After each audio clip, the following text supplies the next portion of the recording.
Scottish Ghost Stories, Part 2. The Inextinguishable Candle of the Old White House. There was once a house, known as the Old White House, that used to stand by the side of the road, close to where you saw the horse first took fright. Some people of the name of Holkit, relations of dear old Sir Arthur Holkit, and great friends of ours, used to live there.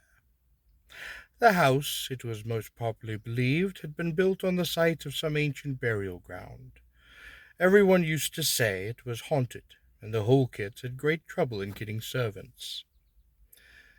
The appearance of the haunted house did not belie its reputation, for its grey walls, sombre garden, gloomy hall, dark passages and staircases, and sinister-looking attics could not have been more thoroughly suggestive of all kinds of ghostly phenomenon.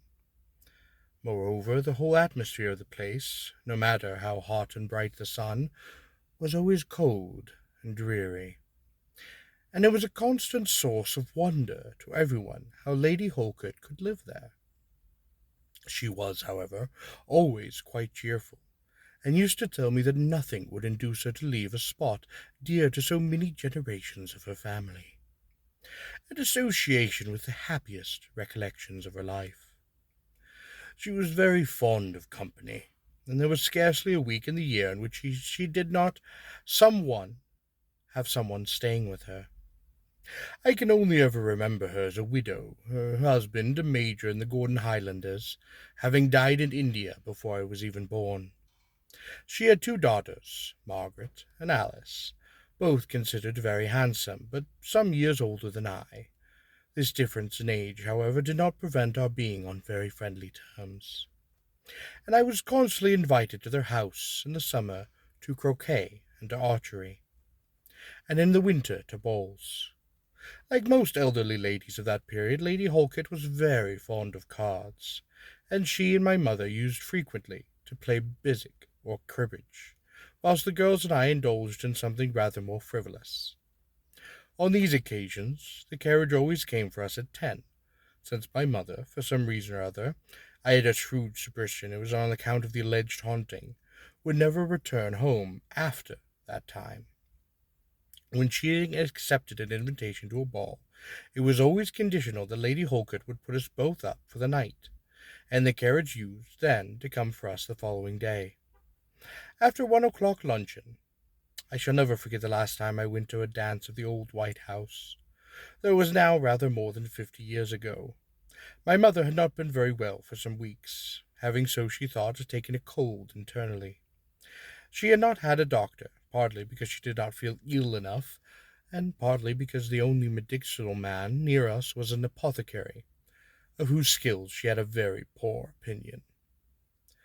My mother had quite made up her mind to accompany me to the ball, but at that last moment, the weather being so appalling, she yielded to the advice of my Aunt Nora, who happened to be staying with us at the time.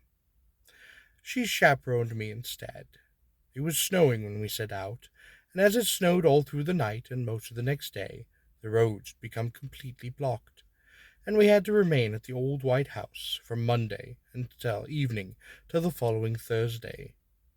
Aunt Nora and I occupied separate bedrooms, and mine was at the end of a long passageway away from everyone else's. Prior to this, my mother and I had always shared a room, the only really pleasant one, so I thought, in the house, overlooking the front lawn. But on this occasion, there being a number of visitors, belated much like ourselves, we had to squeeze into whatever we could, and as my aunt and I would have separate rooms, my aunt much preferring a room to herself, it was natural that she should be allotted the largest and most comfortable of the two. Consequently, she was domiciled in the wing where all the other visitors slept, whilst I was forced to retreat to a passage on the other side of the house, where, with the exception of my own apartment, there were none other but lumber rooms. All went quite smoothly and happily, and nothing truly interrupted the harmony of our visits, till the night before we returned home. We had had our supper. Our meals were differently arranged in those days, and Margaret and I were descending the staircase on our way to bed, when Alice, who had run upstairs ahead of us, met us with a scared face. "Oh, do come to my room," she cried. "Something has happened to Mary." Mary was one of the housemaids. We both accompanied her, and on entering her room found Mary seated on a chair, sobbing quite hysterically.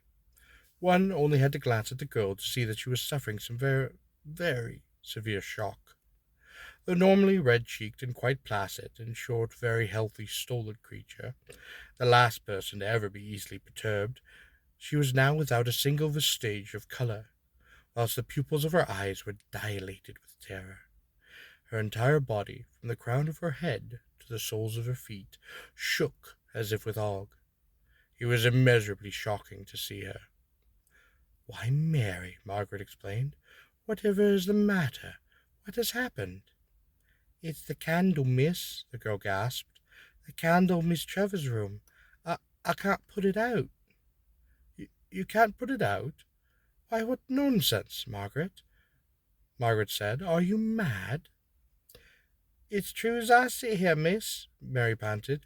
"I put the candle on the mantelpiece while I set the room to rights, and when I finished and came to blow it out, I couldn't. I blew and blew and blew, but it hadn't any effect. And then I grew afraid, miss, so horribly, horribly afraid." And then here she buried her face in her hands and shuddered. "I've never been frightened like this before, miss," she returned slowly. "And I've come away, and I've left the candle still burning." "How absurd of you," Margaret scolded. "We must go and put it out at once. I have a good mind to make you come with us." "Oh, Mary, but there, stay where you are, and for goodness' sake stop crying, or everyone in the house will hear you." So saying, Margaret hurried off, Alice and I accompanying her, and on arriving outside of my room, the door of which was wide open, we perceived the lighted candle standing in the position Mary had described. I looked at the girls, and perceived, in spite of my endeavours not to perceive it, the unmistakable signs of a great fear, of something they suspected but dared not name, was all lurking in the corner of their eyes. "Who will go first?" Margaret demanded, but no one spoke. "Well, then," she continued, "I will." And suiting the action to the word, she stepped over the threshold. The moment she did so, the door began to close. "This is curious," she cried. "But push!" We did. All three pushed, but despite our best efforts, the door came resolutely to, and we were shut out. Then, before we had time to recover from our astonishment, it flew back open. Before we could cross the threshold, it came violently in the same manner as before, as some unseen force held it against us. "Well, let us make one more effort," Margaret said, "and if we don't succeed, we'll certainly call for help." Obeying her instructions, we once again pushed, I most nearest in the handle in some manner, how none of us could ever explain. Just as the door opened of its own accord, I slipped, and I fell inside. The door then closed immediately with a bang, and to my unmitigated horror, I found myself alone in the room. For some reason I was spellbound, and could not even collect my thoughts. It was stuck as if a frame of reply to this piteous entreaty of the Holkits, who kept banging on the door and imploring me to tell them what was happening. Never, in the hideous excitement of nightmare, had I experienced such a terror as the terror of this room continued to convey to my mind, though nothing at all was to be seen, nothing but the candle, the light of which was peculiarly white and vibrating. I felt the presence of something inexpressibly menacing and large and horrible. It was in the light, the atmosphere, the furniture. It was everywhere. On all sides it surrounded me. On all sides I was threatened. Threatened in a manner that was strange to me, strange and deadly. Something suggesting to me that the source of the evil originated in the candle, and that if I could succeed just in extinguishing this light, I should free myself from this ghostly presence. I advanced towards the mantelpiece, and, drawing in a deep breath, I blew. I blew with the energy born of desperation, but it had no effect, not even a flicker. I repeated my efforts, and I blew frantically, madly, but all to no purpose. The candle still burned, burning softly and mockingly. Then a fearful terror seized me, and flying to the opposite side of the room, I buried my face against the wall, and I waited for what the sickly beatings of my heart warned me was coming. Constrained to look, I slightly, only very, very slightly, moved around, and there, floating stealthily towards me through the air, came the candle, the vibrating, glowing, baleful candle. I hid my face again and prayed God to let me faint. Nearer and nearer drew the light, wilder and wilder the wrenches at the door. Closer and closer I pressed myself to the wall. And then, when the final throes of agony were more than my human heart and brain could stand, there came the suspicion, the suggestion of a touch so horrid that my prayers were at last answered, and I fainted. When I recovered, I was in Margaret's room, and half a dozen well-known forms were gathered around me. It appeared that with the collapse of my body on the floor, the door, that so effectively resisted every effort to turn the handle, immediately flew open, and I was discovered lying in the ground with the candle, still alight, on the ground beside me. My aunt experienced no difficulty in blowing out the refractory candle, and I was carried with the greatest tenderness into the other wing of the house, where I slept that night. Little was said about the incident the next day, but all who knew of it expressed in their faces the utmost anxiety, an anxiety which, now that I have recovered, still greatly puzzles me. On our return home, another shock awaited me.